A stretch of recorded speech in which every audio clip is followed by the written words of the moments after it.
Hello, everybody, and welcome back to Marriage and Kinship. And thank you so much for your patience with me this week. I hope you're ready to talk about polyandry. But before we get into some of the details of polyandry, let's review some things we've talked about before. Namely, for one, marriage is hard to define.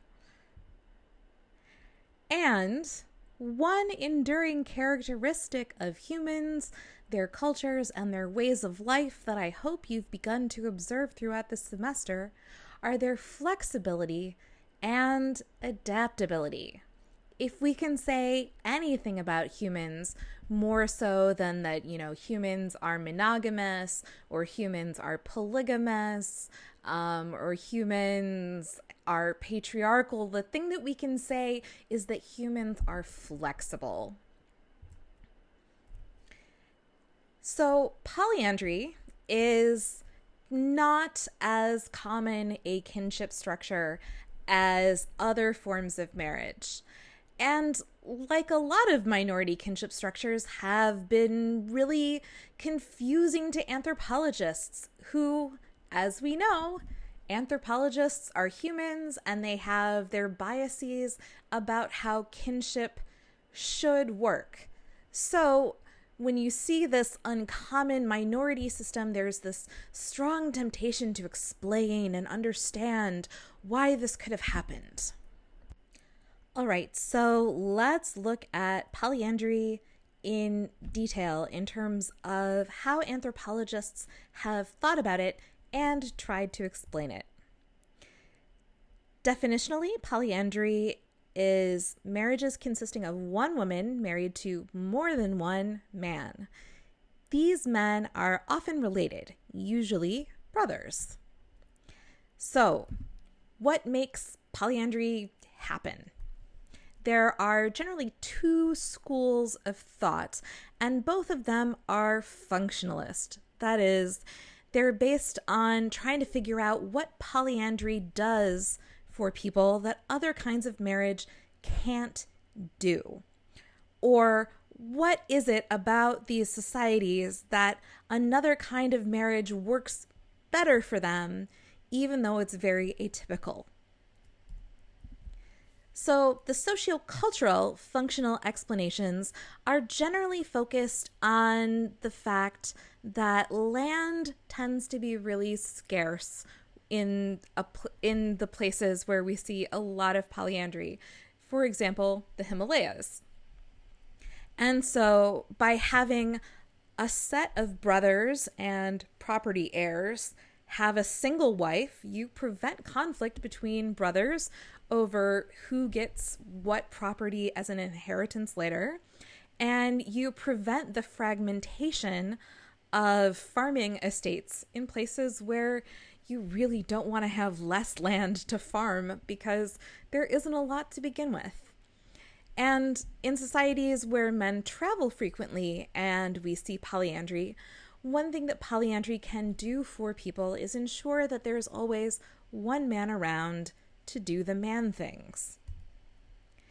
There is also a biological or evolutionary argument about polyandry, which is that when resources are scarce, no individual man could support a woman and her children. So, teaming up with other men, preferably related men so that you're at least an uncle, if not a father, is the best way to have any surviving children and make sure your genes make it into the next generation. Under ordinary circumstances, the evolutionary concept is that it's best for men to have as much sex as possible, to have as many children as possible. But that only works if there's enough food for your children to eat. In a situation of scarcity, you've got to radically rethink that idea. But, as we've discussed, functionalist explanations are unsatisfactory, and they're going to be unsatisfactory this time too. Spoiler alert. So, in brief, here are Levine and Silk explaining why we can't really rely on functionalist explanations to talk about polyandry, because basically we can't find a single shared factor amongst societies that are polyandrous. For example, it's common in the Himalayas, but if the environment of the Himalayas made polyandry necessary, then wouldn't all Himalayan societies be polyandrous? But they're not. So it just can't be functional. One thing that all of these functionalist explanations have in common is the idea that divorce is really bad in a polyandrous relationship. If you were to leave a polyandrous household, then you would be impoverishing yourself and endangering your children. So, Levine and Silk, looking at this one particular society, the Nyimba, look at sources of stress in polyandrous relationships and household partition, basically the polygamous version of divorce, right? The household breaks up, to see whether or not it really is as bad as the functionalist explanations would predict. So, in particular, we should note that fraternal polyandry isn't very friendly to younger brothers, especially not among the Nyimba. Younger brothers might feel unequal in the household, for one. And there are usually awkward age differences between wives and younger husbands. Amongst the Nyimba, the marriages take place when the oldest brother is at an appropriate age for marrying, and he marries a woman who is similar in age to him, which means that the wife is then older than all of her other husbands. And depending on what you think about which age differences or what kinds of age differences are sexy, it could lead to bad sex. Younger brothers may father fewer children than older brothers because the shared wife has the same number of fertile years as any woman, but the older brothers will be having sex with her for longer than the younger brothers, and so will just have more opportunities to father children. That said, fraternal polyandry is still good for passing on your genes, because even if your wife's children are not your direct children, they're still your nieces and nephews. They're still related to you. They do still share your genes. But all of these struggles are compounded the more brothers you have. However, Levine and Silk wonder if it's easier to get along with co-husbands who are also your brothers than with unrelated co-husbands. So let's talk some more about the details of how polyandry and then household partition actually work among the Nyimba. The most common form of polyandry is bifraternal marriage, so two brothers and their wife. Trifraternal marriage is thought to be economically ideal because then you have brothers with all the economic specialties in Nyimba society and your household is totally taken care of. While polyandry generally involves one wife and multiple husbands, other wives can be added to the household sometimes if needed. So, for example, if the first wife is found to be infertile or later becomes infertile, you can bring in a second wife. If younger brothers perhaps have a bad relationship with the first wife, you can try to make them happy by getting an extra wife just for them. Although brothers share wives, having their own children is important. This isn't true of all polyandrous societies, but it is true for the Nyimba.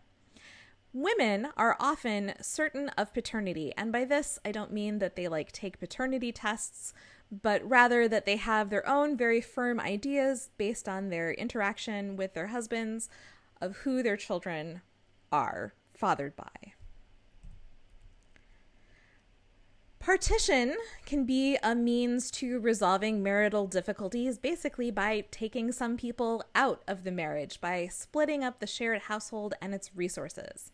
But again, we still have this question: does it put men who leave polyandrous marriages at a material disadvantage, one, and does it improve their reproductive success, two? So here's what Levine and Silk found by reviewing their data. Household partition doesn't actually seem to leave men less well off on average. However, the men who instigate household partition are, again, on average, younger, disadvantaged in the birth order. So the more brothers you have, the worse it gets, the more angry you get, and not reproductively successful in their first marriages. Entering a new marriage does increase the reproductive success of these younger brothers. Note, however, that when they enter a new marriage, it's not necessarily monogamous. It might be another polyandrous marriage, like two of the younger brothers might split off and then share a wife and set up a new household. Finally, the degree of relatedness among brothers and co-husbands doesn't actually seem to matter very much for the stability of marriages. It's really about how many brothers there are.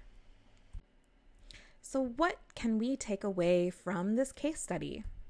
The first thing is that maybe polyandry did originate because of land scarcity or resource scarcity. Maybe that first gave people the idea for polyandry.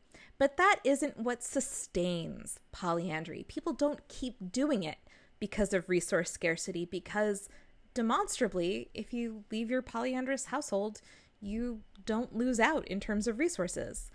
This means that it's just cultural. It's just cultural.